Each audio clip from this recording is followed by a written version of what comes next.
மத்தேயு 7ஆம் அதிகாரம் 6லேருந்து 11 வசனங்கள்ல 6ஆம் வசனத்தை நம்ம ஆழமா தியானிப்போம். பரிசுத்தமானதை நாய்களுக்கு கொடாதேயுங்கள். உங்கள் முத்துக்களை பன்றிகள் முன் போடாதேயுங்கள். போட்டால் தங்கள் கால்களால் அவைகளை மிதித்து திரும்பிக் கொண்டு உங்களை பீறி போடும்.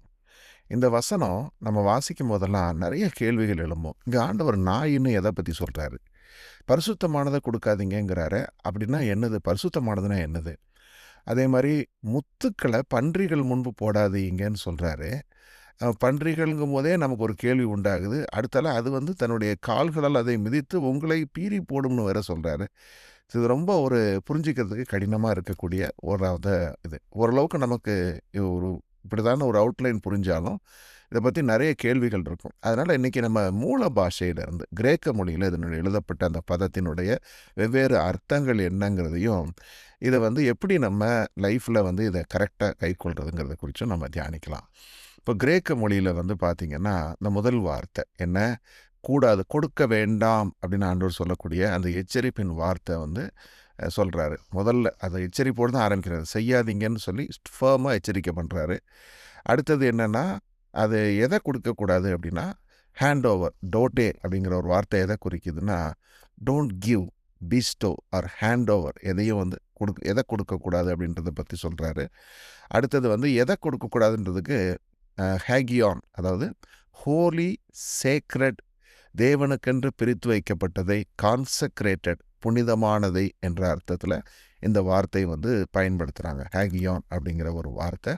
இதுதான் பரிசுத்தமானதை நீங்கள் கொடுக்காதீங்கன்னு ஆண்டவர் சொன்னார். அதுக்கு இவ்வளவு அர்த்தங்கள் இருக்குது. பரிசுத்தமானது என்று சொல்வதற்கு நம்ம ஆக்சுவலாக மீனிங்ஸ்னு பார்த்தோம்னா தேவனுடைய சத்தியங்கள் என்று பார்க்கலாம். தேவனுடைய ஆழமான சத்தியங்கள், அவருடைய டிவைன் மிஸ்ட்ரிஸ், தேவனுடைய பரலோக ராஜ்யத்தை குறித்த ரகசியங்கள், அப்புறம் காஸ்பல் மெசேஜ், அப்புறம் லிட்ரல் தேவனுக்குன்னு வச்சிருக்கிற சேக்ரெட் ஃபுட் என்று சொல்லக்கூடிய விஷயங்கள், இவைகள் எல்லாமே இந்த அர்த்தத்தில் அடங்கினதாக இருக்குது. இதைத்தான் நீங்கள் கொடுக்காதீங்க என்று சொல்கிறாரு. அதை யாரு கொடுக்கக்கூடாதுன்னு சொன்னார் அப்படின்னா, நாய்கள்னு போடுறோம் இல்லைங்களா? அந்த நாய்கள்ங்கிறதுக்கான அர்த்தம் இது பார்த்திங்கன்னா கிரேக்க மொழியில் கைசின் அப்படின்ற வார்த்தை பயன்படுத்தப்படுது. அது என்னென்னா, நம்ம டொமஸ்டிகேட்டட் அனிமல் இல்லை, நம்ம வீட்டில் வளர்க்கக்கூடிய அந்த நாய் இல்லை. இது ஸ்கேவெஞ்சர்ஸ் என்று சொல்லக்கூடிய தெருநாய் அப்படின்னு சொல்லக்கூடிய அசுத்தத்தை தின்னக்கூடிய அல்லது அந்த மாதிரி ஒரு க்ளீனிங் பர்பஸில் இருக்கக்கூடிய ஒரு டாக் என்பதான ஒரு அர்த்தம் தான். அதுக்கு நம்ம என்ன மாதிரி அதை மொழிபெயர்க்கலான்னா, அதை எப்படி அப்ளை பண்ணலான்னா, செரிமோனியலி அன்க்ளீன் அனிமல்ஸ் அல்லது நான் டொமஸ்டிகேட்டட் பெட்ஸ் என்று சொல்லக்கூடியது. இது யாருக்கு அடையாளமாக சொல்லப்படுதுன்னா, ஃபால்ஸ் டீச்சர்ஸ்க்கு. பிலிப்பியர்களில் இந்த நாய்கள்ங்கிற வார்த்தையை கொடுத்து நாய்களுக்கு எச்சரிக்கையாக இருங்கள், கள்ள ஊழியக்காரர்களுக்கு எச்சரிக்கையாக இருங்கள் என்று சொல்கிறார். ஏன்னா நாய் தன் கக்கினதை திரும்ப உண்ணும் என்று பார்க்குறோம். இந்த இயல்பு நாய்க்கு உள்ளது. அதே மாதிரி அது அந்த அர்த்தத்தில் இதை பார்க்குறோம். அடுத்தது இந்த முத்துக்களை பன்றிகள் முன்பு போடாதீர்கள் சொல்கிறார் இல்லையா? முத்துக்கள் என்கிறது மார்கரிட்டாஸ் அப்படின்னு சொல்லக்கூடிய ஒரு வார்த்தை. அதுக்கு பார்த்திங்கன்னா அரிய வகை ரத்தினங்கள் அல்லது முத்துக்கள் என்பதான. அதுக்கு அர்த்தம் என்ன? ஆன்மீக அர்த்தம் என்னென்னா, kingdom truths, gospel mysteries, sacred teachings. இதுவும் அங்கே முன்னாடி பார்த்த அந்த ஹோலி ஒன்ஸ்ன்னு சொன்னதும் கிட்டத்தட்ட இந்த ரெண்டு ஒன்று தான். இந்த ரெண்டையும் நீங்கள் இந்த ரெண்டு அனிமல்ஸ் ஆர்டர் காட்டுறாரு. ஒன்று நாய், இன்னொன்று பன்றி. இந்த பன்றி என்பது நம்ம பார்க்குறோம் செரிமோனியலி அன்க்ளீன் அனிமல். லேவியராகமத்தில் இது அன்க்ளீன் அனிமல்னு ஆண்டவர் சொன்னார். இது அசுத்தத்தை தின்னக்கூடிய ஒரு மிருகம். ஆகையினால இந்த மிருகத்தை அசுத்தம் என்று தேவன் வகையறுக்கிறார். சரி, இதை போட்டால் உங்களை பீறி போடும்னு சொன்னார் இல்லையா? அதுக்கு என்ன அர்த்தம்னா, இந்த போட்டிருக்கு ரெக்ஸோசின் என்பதாக. அதாவது it can attack you violently, it can break R shred, கிழித்து விடுவார்கள் அல்லது தாக்குவார்கள் என்பதாக. அப்போது இதன் மூலமாக கர்த்தர் என்ன சொல்ல வராரு அப்படின்னா, நம்ம சத்தியத்தை நம்ம பகிர்ந்து கொள்ளுகிறோம் மற்றவர்களோடு. அதை நம்ம விசுவாசிகளுக்கும் அவிசுவாசிகளுக்கும் யாராக இருந்தாலும் சுவிசேஷத்தை நம்ம பகிர்கிறோம். அதில் நமக்கு ஒரு ஞானம் வேண்டும் என்பதாக. ஏன்னா சுவிசேஷ சத்தியத்தை நிராகரிக்கிறவர்கள் இருப்பாங்க, வெறுத்து அல்லது அதை கேலி செய்கிறவர்கள் இருப்பாங்க. இவர்கள் யார் என்பதை நம்ம வகையறுத்து பார்க்கணும். எல்லாரிடத்துலையும் போய் நம்ம காஸ்பல் ஷேர் பண்ண முடியாது. ஆவியானவர் எங்கே அந்த அனுகூலமான வாசலை திறக்கிறாரு அப்படிங்கிறத நம்ம கவனமாக பார்க்கணும். அதே மாதிரி வந்து இப்போ வந்து கேட்கிறவர்களுடைய தன்மையும் இருக்குது. இது வந்து அவங்க மோசமான பீப்புள் அப்படிங்கிறதுக்காக மட்டும் கிடையாது. அந்த மாதிரி சில பேர் மாக்கர்ஸ் இருப்பாங்க. அவங்கள பற்றி சொல்கிறார் இந்த இடத்துல. ஸ்வைன் அல்லது வந்து டாக் அப்படின்னு சொல்லக்கூடியதா. இது இன்னொரு விஷயம் சொல்ல விரும்புகிறேன். இந்த ஸ்வைனும் டாகும் 2 வெவ்வேறுபட்ட விஷயங்களை காட்டுது. அந்த பன்றி என்பது ஒரு அசுத்த மிருகம். அவங்க யாருன்னா those who have completely committed themselves into defilement. அவங்க வந்து முழுமையாக அசுத்தத்துக்குன்னு தங்களை ஒப்பு கொடுத்தவர்கள். இவங்க வந்து மனம் திரும்ப மாட்டாங்கன்ற மாதிரி பாயிண்ட் ஆஃப் நோ ரிட்டனுக்கு போனவங்க. இது ஒன்று. 2வது நாய்கள்ங்கிறவங்க வந்து தேவன் வந்து தன்னுடைய நன்மைகளை காண்பித்து அவர்களுக்கு வந்து எல்லாமே செஞ்சும் அவங்க பின்மாற்றம் அடைந்து மறுபடியும் பழைய வாழ்க்கைக்கு திரும்பினவங்க. இந்த 2க்கும் வித்தியாசம் இருக்குது இல்லைங்களா? அந்த 2 பேருக்கிட்டையும் நீங்கள் வந்து காஸ்பல் ட்ரூத்ஸை கொடுக்க வேண்டான்னு ஆண்டவர் சொல்கிறார். இப்போ இந்த இடத்துல நம்ம பார்க்குறோம், இந்த நம்ம ஆண்டவரை பற்றின போதனைகளில் 3 காரியங்கள் இருக்குது. இதுக்குள்ளே போகிறதுக்கு முன்னாடி இது என்னென்னா, சரி இது கொடுக்க வேண்டாம்னு சொன்னதனுடைய அடிப்படையை பார்த்துட்டோம். அதே நேரத்தில் இதை கொஞ்சம் ஆழமாக ஆராய்ச்சி பண்ணி பார்க்கும்போது நம்ம ஒரு செட்டிங்கில் உட்காந்து வசனத்தை தியானிக்கிறோன்னு வைங்களேன். அதில் வந்து நம்ம வார்த்தைகளை எடுத்து போதிக்கும் போதும் சத்தியத்தை சொல்லும் போதும் ஆழமான சத்தியத்தை ஆராயும் பொழுதும் அங்கேயும் நம்ம ஆடியன்ஸை பார்க்கணும். நம்ம ஆண்டவராகிய இயேசுப்பாவும் வந்து சத்தியத்தை சொல்லும் பொழுது அவங்களுடைய புரிந்து கொள்ளும் தன்மைக்கு ஏற்றபடி சொன்னார்னு வாசிக்கிறோம். புரிந்து கொள்வதற்கு ஏற்றபடி அவர் வந்து உவமைகளால் பேசினார். அப்புறம் பல திருஷ்டாந்தங்களால் அவங்களுக்கு அதை சொல்லி கொடுத்தாரு. அவங்களுடைய ஆர்வத்தை தூண்டும்படியாக சில கேள்விகளை முன்னாடி வைப்பார். இப்படிலாம் சொல்கிறாங்களே, இதனுடைய அர்த்தம் என்னன்னுலாம் சில சமயத்தில் கேட்பார். ஒரு முறை வந்து சீஷர்கள் தன்னிடத்தில் ஏதோ ஒன்றை கேட்க வருவாங்க. ஆனால் கேட்காம அவங்க வெயிட் பண்ணுவாங்க. அப்போது வந்து ஆண்டவர் சொல்லுவார், இந்த மாதிரி வந்து சொல்லி இருக்குதே, எலியா வந்து முன்பு வந்து செய்யணும் அப்படின்றத குறித்து ஒரு வார்த்தையை ஞாபகப்படுத்தி கேட்பார். எதுக்குன்னா அவங்க ஒரு கேள்வி அவர்கிட்ட கேட்கணுங்கிறதுக்காக அவர் வந்து ஒரு கேள்வியை அவங்கக்கிட்ட கொடுப்பார். இந்த மாதிரி ஆண்டவர் வந்து அதை ஞானமாக அதை செஞ்சதை பார்க்குறோம். அதே மாதிரி நம்மளும் வந்து இந்த இந்த மாதிரி ஒரு பைபிள் ஸ்டடி அல்லது ஒரு பொதுவான ஒரு உரையாடல்னு வரும் பொழுது எப்படி நம்ம எந்தெந்த காரியங்களை பகிர்ந்து கொள்ளலாங்கிறத நம்ம யோசித்து பார்க்கணும். உதாரணமாக 3 வகையான விஷயங்கள் இருக்குது. ஒன்று அடிப்படை சத்தியம். இது வந்து ஆண்டவராகிய இயேசு கிறிஸ்துவே இரட்சகர் என்று சொல்லக்கூடிய பாவ மன்னிப்பை குறித்த, நித்திய ஜீவனை குறித்த, தேவனுடைய அன்பு மற்றும் கிருபையை காட்டக்கூடிய அடிப்படை போதனைகள். இது எல்லாருக்கும் ஏற்றது. அடுத்தது நடுத்தர போதனைகள்னு ஒன்று இருக்குது. அது என்னென்னா பரிசுத்தமாகுதல். முதல்ல ரட்சிப்புக்குள்ளே வந்த பிறகு தான் பரிசுத்தமாகுதலை குறித்து நம்ம சொல்ல முடியுது. முதல்ல பாவத்தை குறித்து பிரசங்கம் பண்ணி ஒருத்தர் ரட்சிப்புக்குள்ளே வர்றாங்க. அடுத்தது இந்த பரிசுத்தத்தை காத்துக்கொள்ள நம்ம வந்து ரெனுவல் ஆஃப் த மைண்ட், நம்ம மனதை வந்து ஒவ்வொரு நாளும் எப்படி மறுரூபமாக்கணும் வேதத்தின் வசனத்தின் மூலமாக அப்படிங்கிறது. அப்புறம் நற்கிரியைகள் செய்கிறது, ஆவிக்குரிய வரங்கள், அப்புறம் ஒழுங்கும் கிரமமாக காரியங்களை செய்கிறது. நமக்கு வந்து நம்முடைய வாழ்க்கையினுடைய நோக்கங்கள் எப்படி தேவனை பற்றினதாக இருக்கணும் அப்படிங்கிற ஒரு போதனைகளை வந்து ஒரு நடுத்தரமான ஆள்கிட்ட தான் நம்ம அதை செய்ய முடியும். So it is something to the next level. அடுத்து அட்வான்ஸ்டு ஸ்டேஜ். இது வந்து ஆழமான ரகசியங்கள். இதுதான் பார்த்திங்கன்னா ஆவிக்குரிய ரகசியங்கள் அநேக விஷயங்கள் இருக்குது. இந்த ரகசியங்களை குறித்து எபேசியரில் ஆண்டவர் நமக்கு கொடுக்குறாரு, கொலோசியரில் கொடுக்குறாரு கிறிஸ்துவின் முழுமையை குறித்து. அப்புறம் வெளிப்படுத்தலில் வந்து கடைசி புஸ்தகமாக தேவன் வைத்திருக்கிறாரு. ஏன்னா நம்ம பழைய ஏற்பாட்டிலேருந்து புதிய ஏற்பாட்டை வாசித்து தியானித்து பிறகு பழைய ஏற்பாட்டிலையும் நம்ம போய் ஆண்டவர் சொன்ன காரியங்களை ஆராய்ந்து பார்த்து இவங்களுடைய முழுமை அறிந்த பிறகு தான் வெளிப்படுத்தலில் எடுக்க முடியுது. ஏன்னா வெளிப்படுத்தலில் நிறைய விஷயங்கள் வந்து சங்கேதமாக கொடுக்கப்பட்டிருக்கும். அதனுடைய கீ வேணும்னா நீங்கள் ஓல்ட் டெஸ்டமெண்ட்டுக்கு தான் போய் ஆகணும். ஸோ அதனால் வேதத்தில் தேவன் கொடுத்த எல்லா வார்த்தைகளுக்கும் ஒரு நோக்கம் உண்டு. அதே நேரத்தில் இவைகளெல்லாம் ஆழமான ரகசியங்கள் என்பதை நம்ம காண்கிறோம். ஸோ இப்போ வந்து ஒரு அட்வான்ஸ்டு ஸ்டேஜ் ஆஃப் ப்ரீச்சிங்கை வந்து நம்ம ஒரு இன்னும் ஒரு பேசிக் அண்டர்ஸ்டாண்டிங்கில் இருக்கிறவங்ககிட்ட போய் சொன்னோம்னா அவங்களுடைய விசுவாசத்துக்கு நம்ம இடரல் ஆகி விடுவோம். அவங்க இன்னும் கொஞ்சம் குழம்புறதுக்கு வாய்ப்பு இருக்குது. அவங்களுடைய அடிப்படையை இழந்து போவதுக்கு வாய்ப்பு இருக்குது. ஆகையினால் நம்ம இதை வந்து கொஞ்சம் கவனமாக செய்யணும் என்பதை கற்றுக்கொள்கிறோம். அடுத்தது அவர் சொன்னார் இல்லையா, அந்த பன்றி வந்து உங்களை வந்து திரும்ப தாக்கும். அப்போது நம்ம சொல்லக்கூடிய இந்த சத்திய வசனத்தினால கூட ஆபத்துகள் வரலாம். அதையும் வந்து ஆண்டவர் சொல்கிறார். என்ன மத்தேயு 10:16 சொல்கிறாரு, நம்ம வந்து சர்ப்பங்களைப் போல நம்ம வினா உள்ளவர்களாக இருங்கன்னு சொன்னார். புறாக்களைப் போல மாயமற்றவர்களாக இருங்க.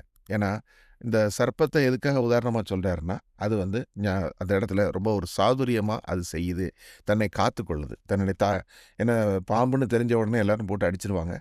அதனால் அது வந்து ரொம்ப ஒரு கிளவராக வந்து அது மூவ் ஆகி போகும், கண் பார்வையிலே படாது. அது மாதிரி இந்த இடத்துல ஆண்டவர் என்ன சொல்கிறாருன்னா, நம்ம என்ன செய்ய சொல்கிறாரோ அந்த இடத்துல போய் ஓவர் எக்ஸ்போஷர் இல்லாமல் கரெக்டாக சொன்னதை மாத்திரம் செஞ்சுட்டு பாயிண்ட் டு பாயிண்ட் வர்றதா இருந்தால் நமக்கு அந்த பாதுகாப்பு அங்கே உறுதி பண்ணப்படுது.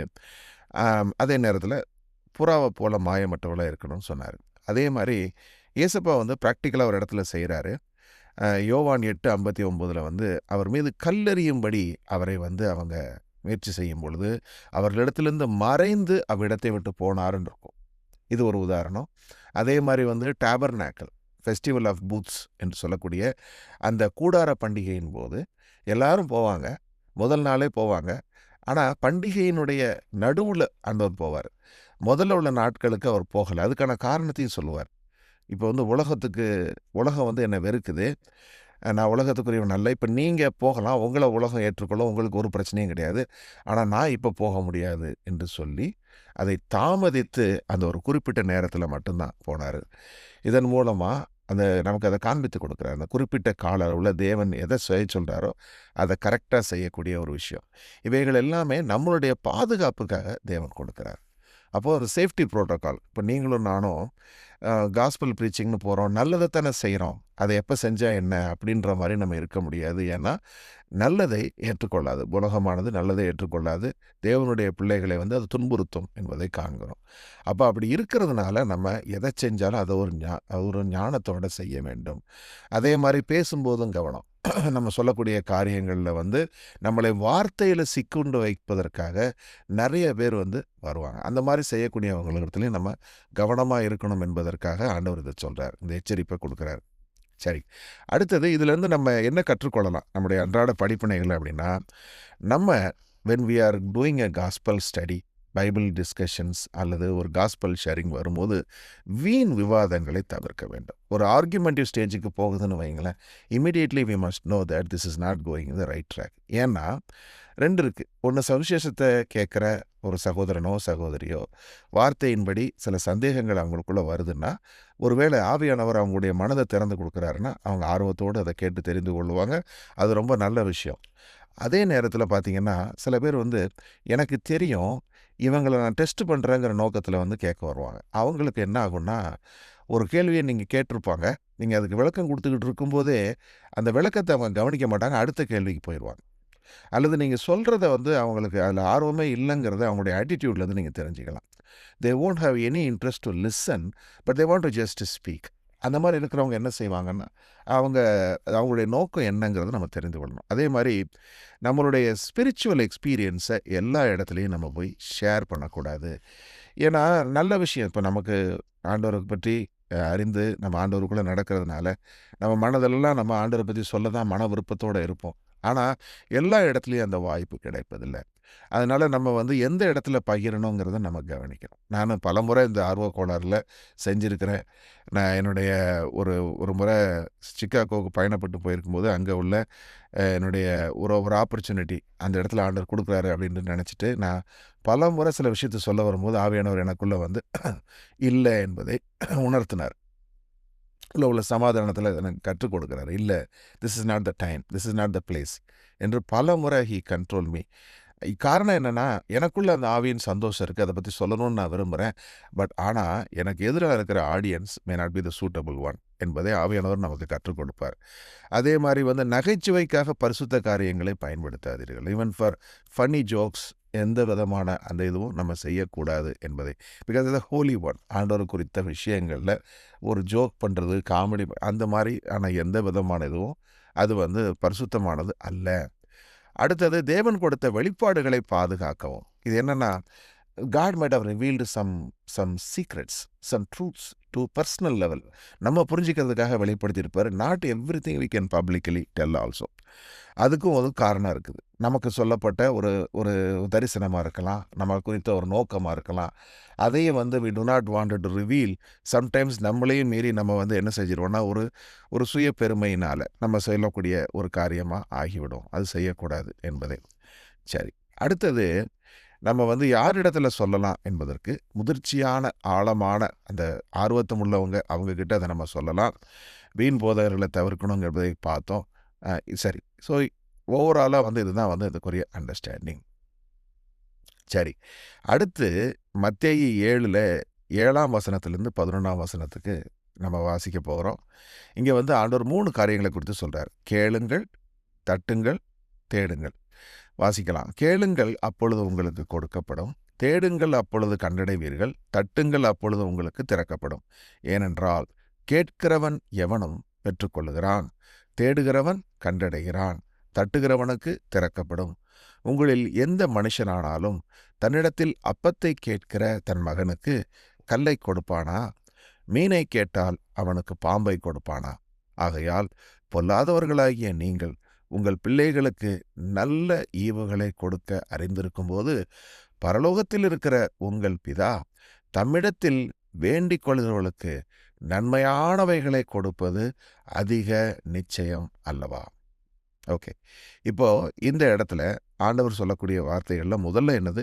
கேளுங்கள். அதுக்கு ஐடிஓ என்பதாக, அதாவது இந்த கேளுங்கள் என்பதை நம்ம எப்படி பார்க்கிறோம்? தேவனிடத்தில் நம்முடைய தேவைகளை வேண்டிக் கொள்ளுதல், அதை தெரிவித்தல், விண்ணப்பித்தல். இதை பார்த்தீங்கன்னா அது ஒரு ப்ரெசன்ட் டென்ஸில் கொடுத்துருக்காரு ஆண்டவர், கேளுங்கள் என்ற வார்த்தையில். அப்போ என்னென்னா, கண்டினியூவலி ஆஸ்கிங் காட், தொடர்ந்து கேட்டுக்கொண்டே இருத்தல் என்பதற்கான ஒரு காரியமாக இதை கர்த்தர் கொடுக்கிறார். அப்போது அதை அவ்வாறு செய்யும் பொழுது கர்த்தர் நமக்கு கொடுப்பார். அதே நேரத்தில் அதுக்கு ஆண்டவர் கொடுக்குற ஓமானம் என்ன? தன்னிடத்தில் ஒரு தகப்பன் இடத்துல ஒரு பிள்ளை கேட்கும்போது தகப்பன் நன்மையானதை கொடுக்க மாட்டாரா என்பதை சொல்லும் பொழுது நம்ம என்ன புரிந்து கொள்கிறோம்? தேவன் இந்த இடத்துல தகப்பனாக சொல்லப்படுகிறார். சங்கீதம் 103:13 சொல்லுது, தகப்பன் பிள்ளைகளின் மேல் இறங்குகிறது போல கர்த்தர் தமக்கு பயந்தவர்கள் மேல் இறங்குகிறார். அப்போ யார் தன்னுடைய வார்த்தைக்கு அஞ்சுகிறானோ, யார் தன்னுடைய வார்த்தைக்கு நடுங்குகிறானோ, அப்படிப்பட்டவர்கள் மேலே கர்த்தர் பிரியமாக இருக்கிறாரு, வாஞ்சியாக இருக்கிறாரு, நோக்கமாக இருக்கிறாரு. அவங்களுடைய ஜெபங்களுக்கு அவருடைய செவிகள் திறந்திருக்குது. அப்படியானா இந்த இடத்துல பொதுவாக நம்ம என்ன புரிந்து கொள்கிறோம்? ஒரு கிறிஸ்தவன் என்பதற்காக அல்ல, வேறு எந்த ஒரு நோக்கத்துக்காகவும் இல்லை, கர்த்தருடைய வசனத்துக்கு நடுங்குகிறவன் மேலே, தனக்கு பயந்தவர்கள் மேலே இறங்குகிறார். ஆனால் அப்படிப்பட்ட நம்ம என்ன கற்றுக்கொள்கிறோம்னா, நம்ம ஜெபிக்கும்போது தைரியமாக ஜெபிக்கலாம். ஏன்னா எபிரேயர் 4:16 சொல்லுது, ஆதலால் இரக்கத்தை பெறுவதற்கும் ஏற்ற சமயத்தில் உதவி செய்யும் கிருபையை கண்டடைவதற்கும் தைரியமாய் கிருபாசன தண்டையிலே சேரக்கடவும். ஏன்னா ஆண்டவராகிய இயேசு கிறிஸ்து நமக்கு பாவ நிவர்த்தி செய்யலைன்னா நம்மளால் அவருடைய பரிசுத்த பர்வதமாகிய சீயோனு முன்னாடி போய் நிற்க முடியாது. அது என்னென்னா, நம்ம வீட்டில் நம்ம ஜெபிக்கிறது தான் அது, வேறு ஒன்றும் இல்லை. ஏன்னா முன்புலாம் நம்ம ஜெபிக்கிறதா இருந்தால் ஆசாரியன்ட்ட போகணும், ஆசாரியன் தான் வேண்டுதல் செய்யணும். எனக்கு ஒரு தேர்ட் பர்சன் தேவைப்பட்டார். ஆனால் இப்போ அப்படி இல்லை. நான் என்ன செய்கிறேன்? டைரெக்டாக ஆண்டவர்கிட்ட போகிறேன். அதனால தான் போட்டிருக்கு, ஏற்ற காலத்தில் சகாயம் பெறுவதற்கு தைரியமாய் கிருபாசனத்தண்டையிலே சேர வேண்டும் என்பதாக. ஆகையினால நம்ம இயேசப்பா கிட்ட போய் நம்ம நம்பிக்கையுடன் சந்தோஷத்தோடு கேட்கிறோம். அதில் சங்கோஜம் தேவையில்லை, ஏன்னா தகப்பன் இடத்துல தான் கேட்குறோம். அதே மாதிரி கேட்பதில் ஒரு விடாமுயற்சி, இதுதான் தட்டுங்கள் என்பதற்கான ஒரு ஒரு காரியமாகவும் சொல்லப்படுது. நம்ம கேட்கும்போது பர்சிஸ்டண்ட்டாக கேட்கணும். அடுத்து முக்கியமாக நம்ம தியானிக்க விரும்புகிறது என்னென்னா, சரியான நோக்கத்தோடு கேட்க வேண்டும். கர்த்தர் நம்ம கேட்பதனுடைய நோக்கத்தை அவர் பார்க்கிறாரு. 1 யோவான் 5 சொல்லுவது போல, அவருடைய சித்தத்தின்படி எதையாகிலும் நாம் கேட்டால் அவர் நம்முடைய விண்ணப்பத்தை கேட்கிறார் என்பதே அவரிடத்தில் நமக்கு உண்டு இருக்கிற தைரியம். அப்போது நம்ம கேட்கறது எதற்காகன்னு கர்த்தர் பார்க்குறார். நம்ம தேவனுடைய மகிமைக்காக கேட்கிறோமா? நம்ம ஸ்பிரிச்சுவல் ரெல்மில் வளருவதற்காக கேட்கிறோமா? மற்றவருடைய நன்மைக்காக, மற்றவருடைய பயன்பாட்டுக்காக கேட்கிறோமா? அதை தேவனுடைய சித்தத்தின்படி அவர் எனக்கு வச்சிருக்கிற நோக்கம் எனக்கு தெரியும், அதற்காக கேட்குறோமா என்கிறதை பார்க்கிறாரு. இப்படி கேட்கும்போது நிச்சயமாய் அவைகளை தருகிறார். ஆனால் தவறான நோக்கங்கள்னு இருக்குது. அது என்னென்னா, ஒரு சுயநல நோக்கம். ஒரு செல்ஃபிஷ் மோட்டிவ்ஸ். அதுக்காக வந்து என்னுடைய தேவைகளுக்காக ஜெபிக்கக்கூடாது அப்படின்றதுக்காக அல்ல. ஏன்னா, நம்ம இதில் என்ன புரிந்து கொள்ளணும்னா, இங்கே சொல்கிறார் இல்லையா அந்த உதாரணத்தில், ஒரு தகப்பன்ட்ட வந்து ஒரு மகன் கேட்கும்போது அவன் என்னெல்லாம் கேட்குறான், அவன் வந்து அப்பத்தை கேட்குறான், மீனை கேட்குறான். பாருங்க, அப்பத்தை கேட்குறான், மீனை கேட்குறான். இந்த 2மே வந்து அன்றாடத்துக்கான அத்தியாவசிய உணவு. இத போயி ஒரு தகப்பன் வந்து ஒரு தவறான காரியம்னு எடுத்துக்கொள்வதில்ல. அவர் நிச்சயமா அத கொடுப்பார். ஆகையினால நம்முடைய டே டு டே நமக்கு தேவையான விஷயங்கள், நம்முடைய வேலை, நம்முடைய குடும்பம் சம்பந்தப்பட்டது, மற்ற முக்கியமான எந்த ஒரு காரியத்தையும் அவரிடத்துல நம்ம கேட்க முடியும். அது சுயநலம் அல்ல. ஆனா, நம்ம பல சமயங்கள்ல என்ன ஆகிவிடுவோம்னா, ஒரு இச்சையின் நிமித்தம், நமக்குள்ள வரக்கூடிய லஸ்ட் என்று சொல்லக்கூடிய, அதன் நிமித்தம் ஒரு பேராசை அல்லது ஏதாவது ஒரு காரியம், எனக்கு நான் தொடர்ந்து வேண்டும் வேண்டும் என்று எண்ணக்கூடிய ஒரு எண்ணம், ஒரு கண்டென்ட்னஸ்க்கு வந்து வெளியில இருக்கக்கூடிய ஒரு விஷயம். அதுதான் இங்க சொல்றாரு. ஆடம்பரத்திற்காக. அடுத்தது வந்து என்னன்னா, பிறரை அவமானப்படுத்த, ஏதாவது ஒண்ணு மற்றவங்களோடவும் நான் மேல வரணும்னு சொல்லக்கூடிய, இந்த மாரி செல்ஃபிஷான அல்லது ஒரு பிரேயர் இத வந்து அவர் பார்க்குறார். அதே மாரி பாவ வாழ்க்கையில தொடருவதற்கு. என்னன்னா, முன்பு இருந்த வாழ்க்கைய விட்டு விலகாம, மீண்டும் அந்த வாழ்க்கையில உள்ள சில விஷயங்கள செய்யறதுக்காக பண்றது. இந்த மாரி காரியங்கள பார்க்கிறாரு. அடுத்தது இன்னொன்னு இருக்குது. அது ரொம்ப முக்கியம். அது என்னன்னா, நான் சும்மா பிரேயர் மட்டும் பண்ணுவேன். நான் ஒண்ணும் பண்ண மாட்டேன். இந்த மாரி இருக்கிற ஒரு காரியம். இதுவும் கூட பார்த்தீங்கன்னா, பதிலை பெறாத ஒரு பிரேயர். அழகா வந்து அண்டன்டுட்ல அப்பம் அந்த பாஸ்டர் அழகா சொல்லுவாரு. என்னன்னா, நீங்க வந்து உங்க வீட்ல பேக்யார்ட்ல, ஆண்டவரே நீங்க வந்து அழகா ஒரு தோட்டத்தில நீங்க எனக்கு ஒரு விதைய போட்டு, தூதர்கள அனுப்பி, தண்ணி ஊத்தி, எனக்கு செடிய வளர்த்து விட்டுருங்க அப்படின்னு நீங்க ஜெபம் பண்ணீங்கன்னா, அந்த ஜெபம் ஒரு நாளும் கேட்கப்படாது. அதுக்கு பதிலா நீங்க வந்து ஆண்டவரே நான் விதைய போடுறேன், நீங்க வளர்ச்சிய குடுங்கன்னு சொல்லி நீங்க போயி, சரியான விதைய வாங்கிட்டு வந்து, நல்ல ஒரு விவேகத்தோடு அத நட்டு வைத்து, ஜெபத்தில நீங்க இருந்தீங்கன்னா, அது நல்ல பலன ஆண்டவர் குடுப்பாரு. அப்போ இட்ஸ் a கம்பைன்ட் எஃபோர்ட். தேவனிடத்தில நம்ம ஜெபித்து விண்ணப்பம் பண்ணுகிறோம். நம்ம செய்ய வேண்டியத நம்ம செய்ய வேண்டும் என்பது. அடுத்தது வந்து இன்னொரு காரியம் என்னன்னா, நான் ஜெபிச்ச உடனே எனக்கு ஆன்ஸர் வரணும். வரலன்னா, நான் இந்த ஒரு அர்ஜென்ட் கல்ச்சர்ல நம்ம பண்ணக்கூடிய ஒரு காரியம் அதுவும் தவறானது. ஏன்னா ஆபக்கூக்கு 2:3 கர்த்தர் சொல்றாரு, குறித்த காலத்துக்கு தரிசனம் இன்னும் வைக்கப்பட்டிருக்கிறது. முடிவிலே அது விளங்கும். அது பொய் சொல்லாது. அது தாமதித்தாலும் அதற்கு காத்திரு. அது நிச்சயமாய் வரும். அது தாமதிப்பதில்லை. அப்போ தீர்க்கதரிசியான ஆபக்கூக் வந்து தேசத்துல சில விஷயங்கள் நடக்கும்போது பதறி போய் ஆண்டவர்ட்ட போய் அப்பீல் பண்றாரு. என்ன ஆண்டவரே இப்படி நடந்துகிட்டு இருக்கு, நீங்க பார்த்துட்டு சும்மா இருக்கீங்க, பொல்லாத காரியங்கள் நடக்குது அப்படின்னு சொல்லி கேட்கும்போது கர்த்தர் சொல்றாரு, தரிசனத்தை வந்து நான் நிறைவேற்றுவேன், அதுக்கான காலம் வரும், நீ வெயிட் பண்ணு, அது தாமதிக்காதுன்னு சொல்றாரு. அதே நேரத்தில் இப்போ இருக்கிற இந்த இதை வந்து நீ நினைத்து கொள்ளாதேன்னு சொல்லி சொல்றாரு. சரி, இது மாதிரி ஒரு காரியம். அடுத்தது என்ன, நன்றி உணர்வுடன் ஜெபிப்பது. நம்ம வந்து கிராட்டிடியூடோட ஆண்டவர்கிட்ட ஜெபிப்பது. இந்த கிராட்டிடியூட் எதுக்குன்னா, நம்ம தேவனுக்கு நன்றி உள்ளவர்களாக இருக்கணுங்கிறது மட்டும் இல்லை, நமக்கே நம்ம அறிவுறுத்துவது. ஏன்னா ஒவ்வொரு முறையும் நான் ஆண்டவருக்கு தேங்க் பண்ண ஆரம்பிக்கும் போது என்ன ஆகுதுன்னா, ஆல்ரெடி நான் பெற்றுக்கொண்ட நன்மைகளை எல்லாம் ஞாபகத்துக்கு கொண்டு வருகிறேன். அப்போ எனக்குள்ள நம்பிக்கை உண்டாகுது, முன்பு செய்தவர் இப்போதும் செய்வார்னு. 2வது, எனக்கு வந்து பார்த்தீங்கன்னா, வெறுமன தேவையை பற்றியே நான் சொல்லிகிட்டு இருக்கும்போது ஒரு இன்சஃபிஷியன்சி தான் தோணும். ஆனால் நன்றி சொல்லும்போது இவ்வளவு நன்மைகள் ஆல்ரெடி என்கிட்ட இருக்கா அப்படிங்கிறத எனக்கே நான் சொல்லக்கூடியதான ஒரு காரியம். ஆகையினால இப்படி ஜெபிக்க வேண்டும் என்பதாக. அடுத்து குயிக்கா இதோட வாசித்து முடிப்போம். தேடுங்கள் என்று சொல்லக்கூடிய வார்த்தையினுடைய முக்கியமான விஷயம் என்னன்னா, நம்ம வந்து இது ஆண்டவர் இடத்துல தேடுதல் என்று வரும்பொழுது 2 விதமான தேடுதல் இருக்கு. ஒன்று, ஆண்டவருடைய ராஜ்யத்தையும் அவருடைய நீதியையும் தேடுங்கள், மற்ற எல்லாம் உங்களுக்கு கூட கொடுக்கப்படும் சொன்னார் இல்லைங்களா?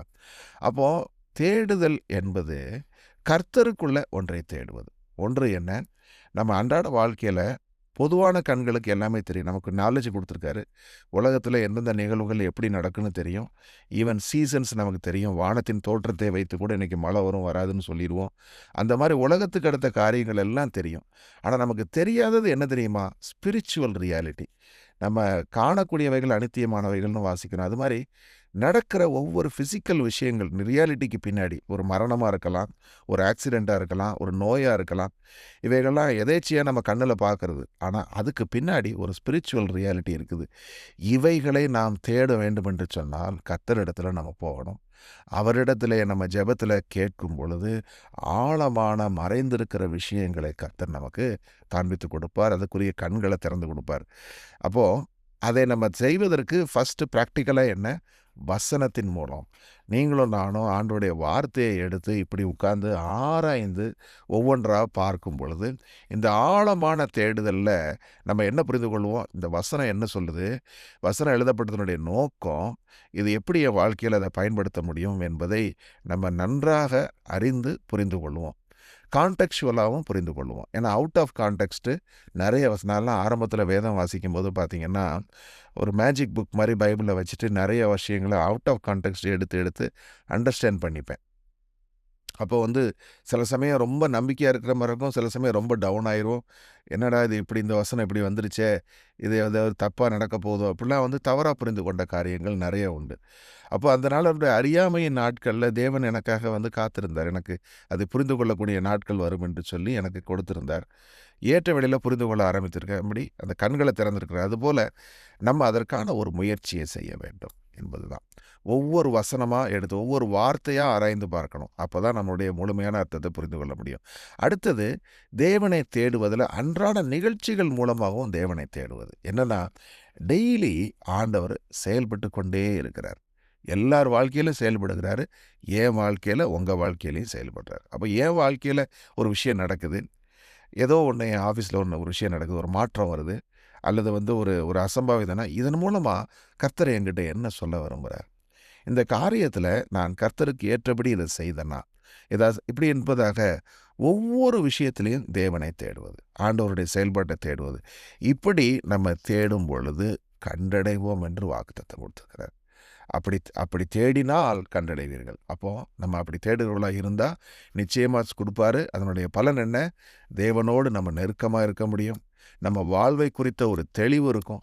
ஏன்னா நெறைய முறை வந்து ரிக்ரெட்லே நெறைய பேருக்கு நம்ம வாழ்க்கை வீணா போயிட்டுருக்கும். பார்த்தீங்கன்னா, ஏன் இப்படி ஆனோம்? ஏன் இத செஞ்சோம்? இப்படியே ரிக்ரெட் பண்ணியே வந்து நொந்து கொண்டிருப்போம். நம்ம தேவனோடு இந்த மாரி தேடி விஷயங்கள அறிந்து கொள்றவர்களா இருந்தா, நமக்கு எல்லாவற்றை குறித்தும் ஒரு தெளிவு இருக்கும். தீர்க்கமான ஒரு பார்வை இருக்கும். ஞானமான முடிவுகளை எடுப்போம். எல்லாரும் உணர்வுபூர்வமா முடிவெடுப்பாங்க. அறிவுபூர்வமா முடிவெடுப்பாங்க. ஆனா நம்ம ஞானமா முடிவுகளை எடுப்போம். அடுத்தது வந்து நம்முடைய அன்றாட ரிலேஷன்ஷிப் இருக்கு இல்லையா? நம்ம ஃபேமிலி ரிலேஷன்ஷிப் அதுவும் ஸ்திரப்படும். ஏன்னா பார்த்தீங்கன்னா, நம்ம கர்த்தருக்குள்ள வரும்பொழுது சத்துருவினுடைய தாக்குதல் அதிகமாகும். ஃபேமிலி மெம்பர்ஸே நமக்கு எதிரா திருப்புவான். அப்படி அவன் செய்யற காரியத்தில பார்த்தீங்கன்னா, நம்ம கர்த்தரோடு உட்கார்ந்து நேரம் செலவு பண்ணி, அவருடைய ராஜ்யத்தையும் நீதியும் தேடுறவர்களா இருந்தா, உறவுகளையும் கர்த்தர் எல்லாவற்றையும் சரிக்கு கொண்டு வருவார். நம்மளால முடியாதது, கர்த்தரால முடியக்கூடிய ஒரு காரியம் அது. அடுத்தது ஒரு வெற்றிகரமான ஒரு வாழ்க்கை. எல்லாருடைய நோக்கம் அதுதானே இறுதியா இல்லையா? எல்லாரும் வந்து everybody wants to have a successful life. Successful லைஃப்ங்கிறது என்ன? Not about wealth, not about fame. But கர்த்தர் எனக்கென்று நியமித்திருக்கிற அந்த இலக்க, அந்த நோக்கத்தை நான் நிறைவேற்றுவது தான் வெற்றிகரமான ஒரு வாழ்க்கை. ஏன்னா, ஜீவ கிரீடம் எனக்காக கொடுக்கப்படும். கர்த்தர் எனக்காக வைத்திருக்கிறாரு. அவர் எனக்காக ஆயத்தம் பண்ணவைகளை கண் காணவும் இல்லை, காதுகள் கேட்கவும் இல்லை. அது மனிதனுடைய இருதயத்தில வெளிப்படவும் இல்லை. அவ்வளவு பெரிய ரிவார்ட கர்த்தர் நமக்கு வைத்திருக்கிறாரு பரலோகத்தில. அதை நம்ம வெற்றிகரமா அவருடைய நோக்கத்தை நிறைவேற்றும் பொழுது பெற்றுக்கொள்வோம் என்பது. சரி, இதோடு அந்த கடைசியாக அந்த ஒரு பாயிண்ட் இங்க குடுத்திருக்கிறத கொஞ்சம் வாசித்து பாருங்க. தட்டுங்கள் என்பதற்கு விடாமுயற்சியோடு தேவனிடத்தில கேட்பது. நம்பிக்கையோடு கேட்பது, பொறுமையுடன் கேட்பது, விடாமுயற்சியோடு கேட்பது என்கிற 3 காரியங்கள் தான் தட்டுங்கள் உங்களுக்கு திறக்கப்படும் என்பதற்கான காரியம். ஏன்னா, ஆண்டவர் சொன்னார் இல்லையா? ஒருத்தர் ராத்திரியில போய் கதவ தட்டுறான். கதவ திறக்கல. அதுக்கப்புறம் அவன் போயிடுறானான்னா, இல்ல. தொடர்ந்து தட்டிக்கொண்டே இருந்த உடனே, அவன் நண்பன் என்பதற்காக அல்ல, அவன் தொடர்ந்து கேட்கிறாங்கிறதுக்காக வந்தார். அதே மாரி அநீதியுள்ள நியாயாதிபதியும் நீதி செய்தார். அதே மாதிரி நீதியுள்ள நியாயாதிபதியாகிய தேவன் நம்முடைய ஜெபங்களை சந்திப்பார். ஆமென்.